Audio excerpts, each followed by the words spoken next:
रामपुर नाम के एक नगर में सेठ भजनलाल अपने बेटे राहुल और पत्नी निर्मला के साथ सुखपूर्वक रहते थे। सेठ भजनलाल के पास किसी चीज की कोई कमी नहीं थी। उनका व्यापार काफी अच्छे से चलता था, लेकिन सेठ को दिन रात अपने बेटे राहुल की ही चिंता सताती रहती थी, क्योंकि राहुल बहुत आलसी था। वो कोई काम नहीं करता, बस पिता के कमाए पैसों पर ऐश करता था। उसके दोस्त भी उसी के जैसे थे। दोस्तों के साथ मिलकर नशा करना, ताश खेलना और कोठे पर जाना, ये सारे शौक राहुल ने पाल रखे थे। सेठ भजनलाल राहुल को बहुत समझाते थे। भजनलाल राहुल से कहते हैं, बेटे राहुल, अभी तो मैं कमा रहा हूँ तो तुम्हें दुनिया की समझ नहीं, लेकिन आज नहीं तो कल मुझे इस दुनिया से जाना ही होगा। तब तुम कैसे अपना जीवन बिताओगे? तब की तब देख लेंगे पिताजी, आप उसकी चिंता मत करो। राहुल कभी अपने पिता की बात को तवज्जो नहीं देता। इसी तरह धीरे धीरे वक्त बीतता चला गया। जब सेठ भजनलाल बीमार रहने लगे, ऐसे में बेटी के लिए उसकी चिंता और ज्यादा बढ़ गई। दिन ब दिन उनकी हालत खराब होती जा रही थी।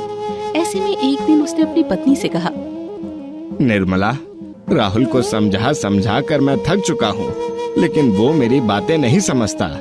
अब मुझे ऐसा लगने लगा है कि अब मेरे जाने का वक्त आ गया है। तुम अपना ध्यान अच्छे से रखना। ऐसी अशुभ बात अपने मुंह से मत निकालिए, आपको कुछ नहीं हो सकता। नहीं निर्मला, मेरे पास बहुत कम वक्त है। भजनलाल को यकीन हो गया था कि अब वो ज्यादा समय तक जीवित नहीं रहेंगे। इसीलिए पत्नी को समझाने के बाद उसने राहुल को आखिरी बार कुछ समझाने की कोशिश की। बेटे, मैं तो अब जाने वाला हूँ, तुम अपना ध्यान रखना। मेरे कमाए धन से कुछ समय तक तो तुम्हारा गुजारा अच्छे से हो जाएगा, लेकिन अगर तुम नहीं सुधरे तो कहीं के नहीं रहोगे। मेरी और कोई बात तो तुमने मानी नहीं, लेकिन एक बात जरूर याद रखना कि जब तुम हर तरह से खुद को लाचार महसूस करने लगो तो रोजाना सुबह को सेठ श्यामलाल को देखकर नमस्ते कहना। उसके बाद कोई अन्य कार्य करना।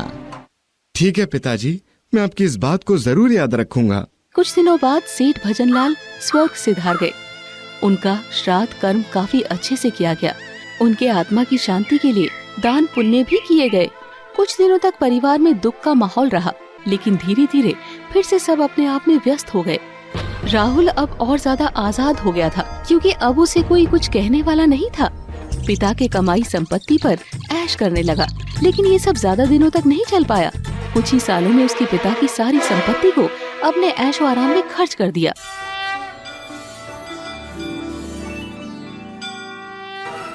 अब उसे दाने दाने मोहताज होना पड़ गया। भोजन कहाँ जुटाए, उसके लिए भी पैसे नहीं थे। कंगाल राहुल काफी दुखी रहने लगा। तब उसे अपने पिता की कही बात याद आई। राहुल ने याद किया, बेटे राहुल, जब जब हर तरह से खुद को लाचार महसूस करने लगो तो रोजाना सुबह सेठ श्यामलाल को देखकर नमस्ते कहना। उसके बाद कोई अन्य कार्य करना। अब राहुल ने ऐसा ही करने के बारे में सोचा और दूसरे दिन सुबह नहा धोकर सेठ श्यामलाल की दुकान के सामने गुजरा और श्यामलाल को नमस्ते कहकर चला गया। नमस्ते। ऐसा वो रोजाना करने लगा। नमस्ते नमस्ते नमस्ते नमस्ते। तब एक दिन श्यामलाल का ध्यान उस पर गया तो उसने अपने मुनीम से पूछा, मुनीम जी, ये लड़का रोजाना मुझे नमस्ते कहता है और चला जाता है। आखिर कौन है ये और वो ऐसा क्यों करता है? मैं तो उसे जानता भी नहीं हूँ। सेठ जी, वो सेठ भजनलाल का बेटा है। पिता की मृत्यु के बाद वो काफी गरीब हो चुका है। अच्छा, तो ये बात है। मुनीम जी, कल जब वो आए तो उसे यहाँ मेरे पास बुला कर लाना। दूसरे दिन जब राहुल वहाँ आया तो मुनीम जी ने उसे अंदर बुलाया।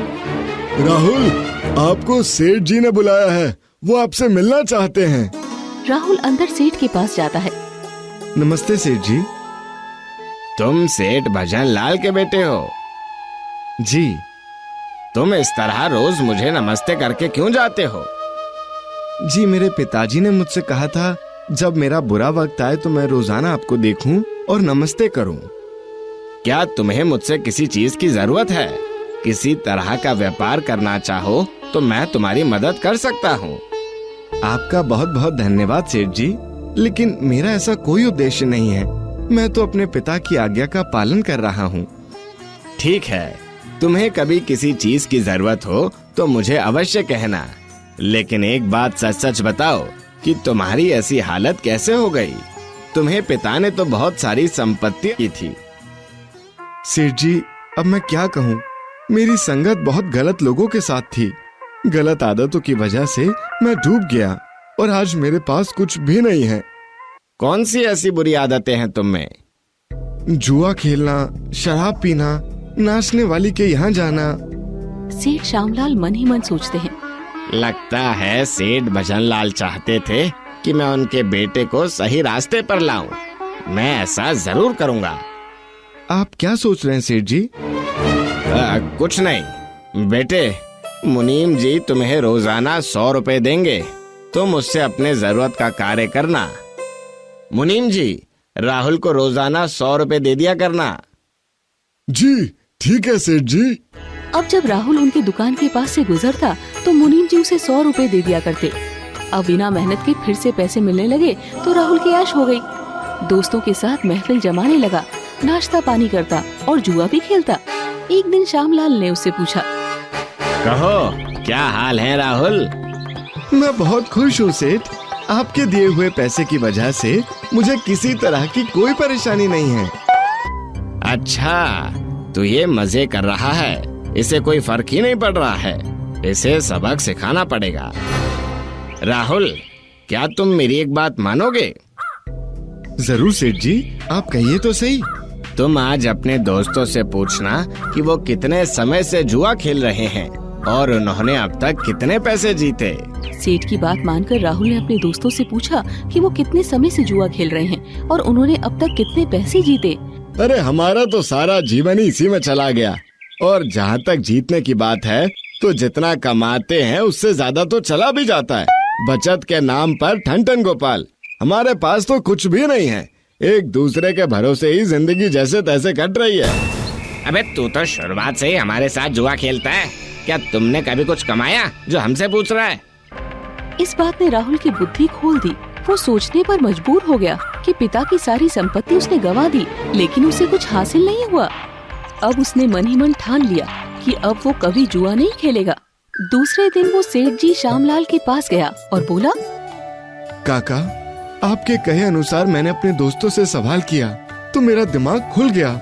मैं अब तक जुआ खेलता रहा और सब कुछ गवाता रहा, लेकिन अब मैं कभी जुआ नहीं खेलूंगा। इसलिए आज से आप मुझे 100 नहीं बल्कि 50 रुपए ही दें। श्यामलाल मन ही मन सोचता है, चलो किसी तरह इसकी एक बुराई तो खत्म हुई। अब मुनीम जी उसे रोज 50 रुपए देने लगे तो उस पैसे से खाना और मुजरा देखने नाचने वाली के यहाँ जाया करता। इसी तरह कुछ हफ्ते बीत गए। तब एक दिन श्यामलाल ने राहुल से कहा, राहुल, तुम हमेशा रात को नाचने वाली के यहाँ जाते हो ना, कभी सुबह उसके पास जाओ। सेठ की बात मानकर अगले दिन राहुल सुबह को ही नाचने वाली के यहाँ गया तो उसने देखा कि वो रात को जितनी खूबसूरत दिखती है, दिन में उतनी ही बदसूरत नजर आ रही थी। उसे देखकर वो दंग रह गया। उसने मन ही मन सोचा, ये कितनी बदसूरत है और मैं इसके लिए पागल रहा करता था। नहीं नहीं, अब मैं कभी यहाँ नहीं आऊंगा। अगले दिन वो सेठ जी की दुकान पर गया और बोला, सेठ जी, आपने तो मेरी आंखें खोल दी। अब मैं कभी भी नाचने वाली के कोठे पर नहीं जाऊंगा। आज से आप मुझे 25 रुपए ही दिया करें। ऐसे में अब मुनीम जी राहुल को रोजाना 25 रुपए देने लगे, जिससे वो बाहर कुछ कुछ खाकर अपना भूख मिटा लिया करता। तब एक दिन फिर सेठ जी ने उससे कहा, बेटे, तुम रोजाना होटल में खाना खाते हो, कभी होटल की रसोई में जाकर वहाँ का नजारा देखो कि वहाँ खाना कैसे बनता है। सेठ की बात मानकर उसी दिन राहुल होटल में खाना खाने से पहले होटल के रसोई में गया तो उसने देखा कि रसोइया आटा गूंद रहा है। उसे जुकाम हो रखा है। वो बीच बीच में अपना नाक भी साफ करता और उसी हाथ से आटा भी गूंदता। सब्जी बनाने वाला बिना सब्जी को धोए ही पके हुए तेल में सब्जी को बना रहा था। ऐसी गंदगी देखकर उसके होश उड़ गए और वो बिना कुछ खाए वहाँ से चला गया। उसने मन ही मन सोचा, हे भगवान, आज तक मैं इतना गंदा खाना खाता आया हूँ। घर में माँ इतने प्यार से भोजन बनाती है, लेकिन ना तो मैं कभी माँ का ख्याल रखता हूँ और ना ही उनके हाथ का बना भोजन खाता हूँ। लेकिन अब और नहीं। राहुल सीधे सेठ जी की दुकान पर जाता है और कहता है, आपका बहुत बहुत धन्यवाद सेठ जी। आज आपकी वजह से मेरी आंखें खुल गईं। अब मैं बाहर का कुछ भी नहीं खाऊंगा। और सेठ जी, अब मुझे 25 रुपए भी नहीं चाहिए। लेकिन मेरे अंदर अभी भी एक बुराई है। वो ये है कि मैं चोरी करता हूँ। कृपया करके किसी तरह से आप मेरी इस बुराई का भी अंत कर दीजिए।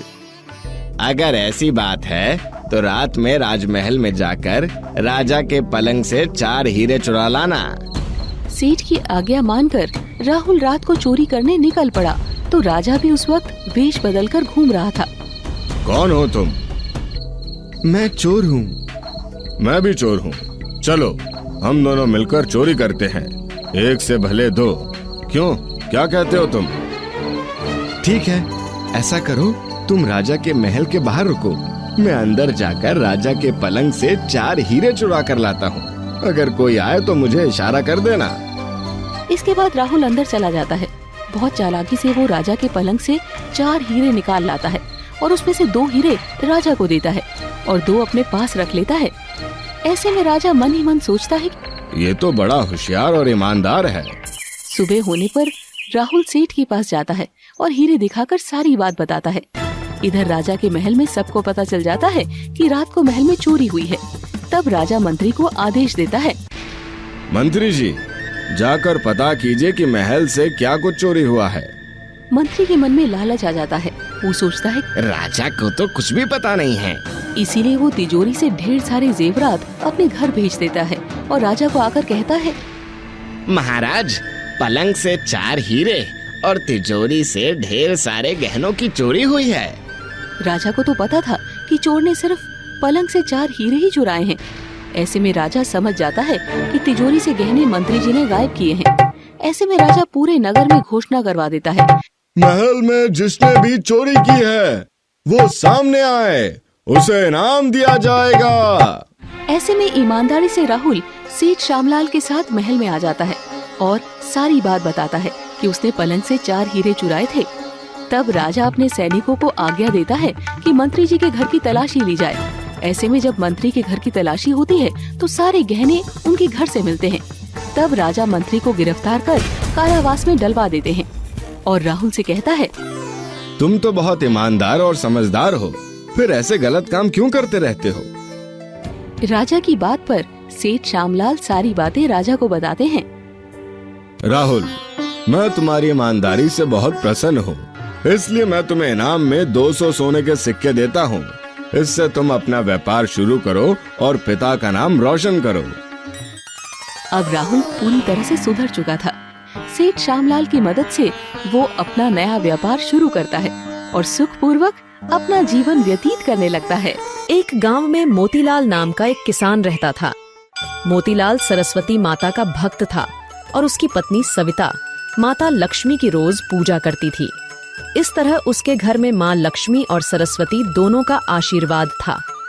माँ सरस्वती की कृपा से मोतीलाल बहुत बुद्धिमान था और साथ ही वह बहुत मेहनती भी था। उसके घर में हर दिन माता सरस्वती और माता लक्ष्मी की पूजा होती थी। लक्ष्मी माता की कृपा से वह धीरे धीरे धनवान हो गया। मोतीलाल की बढ़ती संपत्ति पर गांव के आसपास के चोरों की नजर पड़ गई और उन्होंने उसके धन को चुराने की योजना बना ली। एक रात 5 चोर मोतीलाल के घर आ पहुंचे और चुपके से दरवाजे की सिकल खोलकर घर के अंदर घुस गए। तभी उन्हें मोतीलाल अपनी तिजोरी के पास सोता हुआ नजर आया। इस पर चोरों के सरदार ने धीरे से कहा, अरे, ये तो तिजोरी के पास ही सो रहा है। अगर हमने तिजोरी तोड़ने की कोशिश की तो ये जाग जाएगा। उसके साथियों ने कहा, आज हम वापस चलते हैं, बाद में कोई और मौका देखेंगे। वे उसी खामोशी के साथ लौटने लगे जिस खामोशी से आए थे। पर जब वे एक कमरे से गुजर रहे थे जहां अनाज से भरी बोरियां रखी थीं, तो सरदार ने कहा, क्या सोचते हो दोस्तों, क्यों ना आज हम इन अनाज की बोरियों से काम चलाए। उसके साथियों ने कहा, सही कहा, खाली हाथ लौटने से अच्छा है।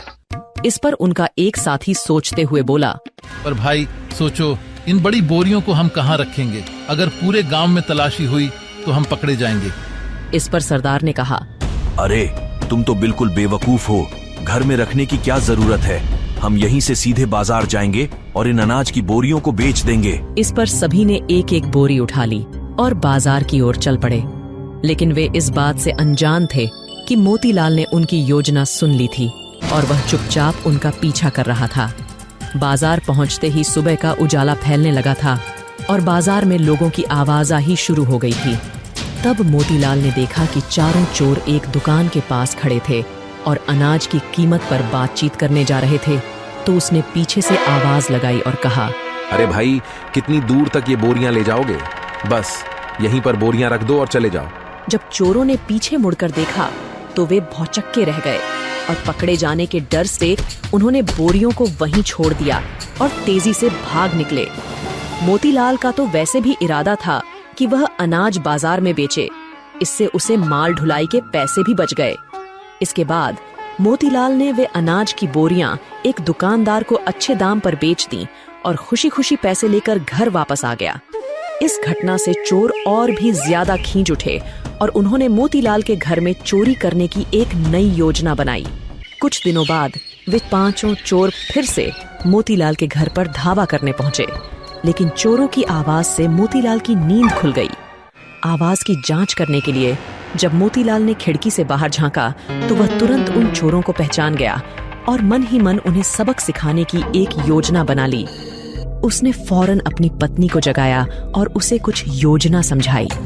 इसके बाद दोनों सोने का नाटक करते हुए चारपाई पर लेट गए। चारों चोर जब घर में दाखिल होकर उस कमरे तक पहुंचे जहां मोतीलाल और उसकी पत्नी लेटे हुए थे, तो सरदार ने उन्हें सोता हुआ देखकर धीरे से अपने साथियों से कहा, शांत, आज मोतीलाल तिजोरी वाले कमरे में नहीं सोया है। हमें बड़े आराम से इस कमरे से गुजरकर तिजोरी वाले कमरे तक जाना है।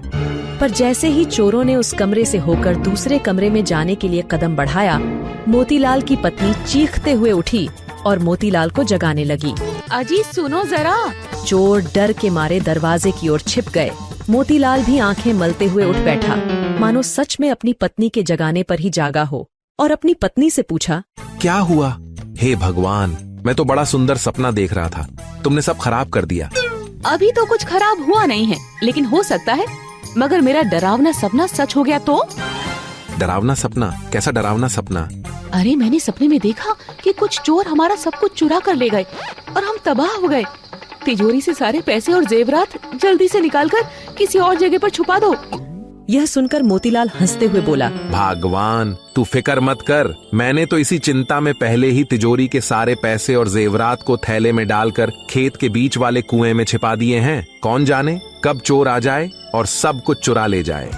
यह सुनकर उसकी पत्नी बहुत खुश हो गई। फिर इसके बाद दोनों अपनी अपनी जगह पर लेट गए और सोने का नाटक करने लगे। दरवाजे की ओट में खड़े उनकी बातें सुन रहे चोरों की खुशी का कोई पार न रहा। चोरों के सरदार ने खुशी से नाचते हुए कहा, देखो, यह भी क्या खूब रही। अब हमें तिजोरी को तोड़ने की जरूरत नहीं है। आओ सभी कुएं की तरफ चलें। बड़ा होशियार समझता था अपने आप को, सुबह उसे पता चल जाएगा। और फिर वे सब चुपके से कुएं के पास पहुंच गए और रस्सी से कुएं का पानी निकलकर खेत में डालने लगे। लेकिन बेचारों को क्या मालूम था कि मोतीलाल ने जानबूझकर उन्हें वहां भेजा था। सारी रात मेहनत करके वे कुएं के पानी से मोतीलाल का खेत सींचते रहे, पर उन्हें कुएं से कोई थैले का नामो निशान नहीं मिला। तब क्रोधित होकर सरदार ने कहा, इस मोतीलाल ने तो हमें मूर्ख बनाया, लेकिन जल्द ही मैं इससे बदला जरूर लूंगा। तो कुछ दिन बाद चोरों का समूह एक रात को मोतीलाल से अपनी पिछली 2 असफलताओं का बदला लेने के लिए फिर से उसके घर पहुंच गया। इस बार उन्होंने अपने साथ खतरनाक हथियार भी ले आए थे। मोतीलाल उस समय अपनी छत पर था और उसने चोरों को देख लिया था। उनके हाथों में हथियार देखकर वह डर गया और सोचने लगा कि इस बार उनके इरादे बहुत खतरनाक लग रहे हैं। अगर मैंने अभी पड़ोसियों को आवाज दी तो हो सकता है कि उनके आने से पहले ही ये गुस्से में हमें कुछ कर बैठे। उसने सोचा, मुझे चालाकी से काम लेना होगा। फिर वह जल्दी से नीचे गया और गहरी नींद में सो रही अपनी पत्नी को जगाया। पत्नी ने चिल्लाते हुए कहा, क्या हुआ? मेरी नींद खराब कर दी। मोतीलाल ने कहा, मुझे एक चिंता की वजह से नींद नहीं आ रही है। एक बात बताओ, अगर हमें लड़का हुआ तो तुम उसका क्या नाम रखोगी? इधर चोर जो तिजोरी वाले कमरे की ओर बढ़ रहे थे, उनके कमरे से आती हुई इस बातचीत को सुनकर रुक गए और उनकी बातचीत सुनने लगे। पत्नी ने नींद से भारी आवाज में कहा, उसका नाम मैं मोतीलाल ही रखूंगी। अरे बाप का नाम कोई फिर से रखता है भला, लेकिन मैंने तो उसका नाम लाल सिंह सोच रखा है। पत्नी को कुछ समझ नहीं आया। ठीक है, अब लाल सिंह ही रख लेना। अब तो सो जाओ। अरे सो कैसे जाऊं? भगवान, अभी तो मुझे दूसरे लड़के का नाम भी सोचना है। अच्छा तुम बताओ, दूसरे लड़के का क्या नाम रखें? पत्नी ने गुस्से में कहा। चोर, उसका नाम चोर रख देना। यह सुनकर मोतीलाल खुश होकर बोला। वाह, क्या नाम सुझाया है। पहले का नाम लाल सिंह, दूसरे का नाम चोर। उनकी ये बातें सुनकर चोरों को बहुत हंसी आई, पर अपनी हंसी को दबाकर वहीं खड़े रहे। फिर मोतीलाल ने प्रसन्नता भरे स्वर में कहा, अच्छा एक बात बताओ, अगर वे दोनों बाहर चले जाएं और हमारी तबीयत खराब हो तो उन्हें कैसे बुलाएंगे? मैं बाहर जाकर उन्हें बुला लूंगी। नहीं, मैं तो ऐसे चिल्ला चिल्ला कर उन्हें पुकारूंगा। मोतीलाल ने कहा और जोर से चिल्लाने लगा। लाल सिंह रे चोर रे, जल्दी आओ रे लाल सिंह और चोर रे, जल्दी आओ। लाल सिंह रे चोर रे, जल्दी आओ रे लाल सिंह और चोर रे, जल्दी आओ। दरअसल मोतीलाल के घर के पड़ोस में लाल सिंह नाम का एक पहलवान रहता था। मोतीलाल की आवाज सुनकर लाल सिंह की नींद खुल गई। लाल सिंह ने सुना तो बोला, अरे ये मोतीलाल की आवाज है, शायद उसके घर में चोर घुस आए हैं। जल्दी से पड़ोसियों को जमा करो। तुरंत ही लाल सिंह ने पड़ोसियों को इकट्ठा किया और सभी लाठियां लेकर मोतीलाल के घर की ओर दौड़ पड़े। पहले चोरों को कुछ समझ में नहीं आया, लेकिन जब तक वो समझ पाते तब तक लाल सिंह और बहुत से लोग वहां पहुंच गए और पांचों चोरों को कुछ समझने से पहले ही भीड़ ने उन पर हमला कर दिया। इस प्रकार मोतीलाल की चतुराई से न केवल चोर पकड़े गए बल्कि उन्हें जेल भी जाना पड़ा। जब मोतीलाल ने गांव वालों को चोरों की पूरी कहानी सुनाई तो सभी हंस हंस कर लोटपोट हो गए और उसकी बुद्धिमत्ता और चतुराई की खूब प्रशंसा की। आपको ये कहानी अच्छी लगी हो तो इसे लाइक और शेयर जरूर करें। धन्यवाद।